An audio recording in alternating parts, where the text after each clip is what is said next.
A short time ago, I called my party chairman to inform him that I intend to step down as leader of the Democratic Unionist Party on the 28th of May and as the First Minister of Northern Ireland at the end of June.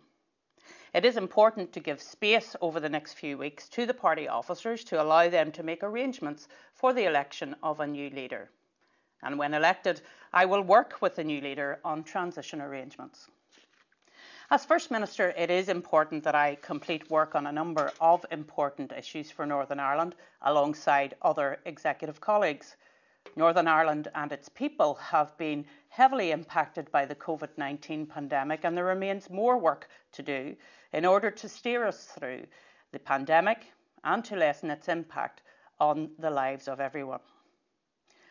It has been the privilege of my life to serve the people of Northern Ireland as their First Minister and, of course, to represent my home constituency of Fermanagh and South Tyrone. I first entered the Assembly in 2003, and undoubtedly the journey of this last 18 years has been memorable.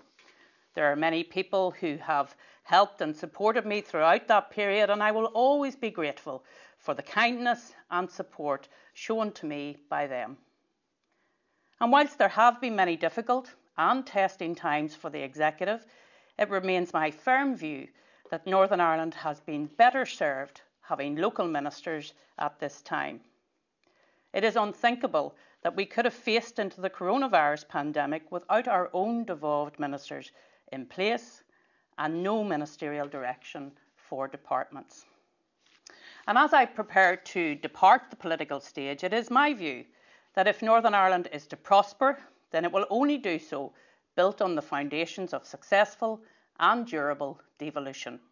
That will require continued hard work and real determination and courage on all sides.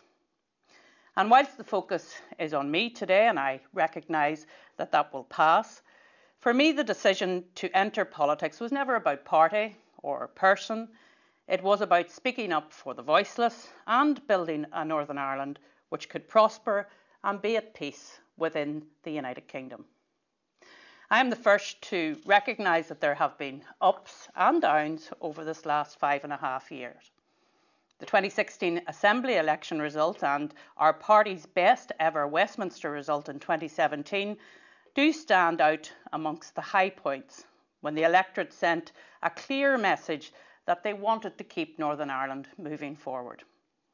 The Confidence and Supply Agreement was able to bring £1 billion extra into Northern Ireland for spending, and our priorities were not narrow, but based on more investment in mental health, hospitals, bringing broadband to rural communities, improving our roads, and ensuring funding to encourage more shared housing and education.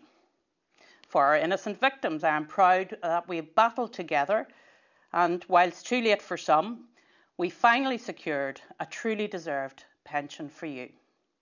For our armed forces, the Veterans Commissioner is in place, and you have an advocate to stand up for you and ensure your voice is heard at the heart of government.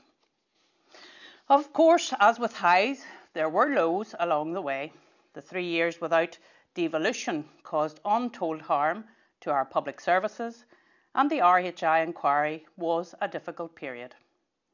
The protocol being foisted upon Northern Ireland against the will of Unionists has served to destabilise Northern Ireland in more recent times. And whilst there is still a job of work to do, I am proud that there is a young generation of Democratic Unionists getting involved in politics and trying to shape Northern Ireland for the better. Over this last 12 months, I've been holding online meetings with young people, mainly from working class communities, and encouraging them, especially the young women, to get involved. And I echo that encouragement today. Politics and debate is the only path to effect change in society. You will and can be MPs, MLAs, and the councillors of tomorrow. My election as leader of the Democratic Unionist Party broke a glass ceiling, and I am glad that I have inspired other women to enter politics and spurred them on to getting involved in elected office. And I understand the misogynistic criticisms that female public figures have had to take, And sadly, it's the same for all women in public life.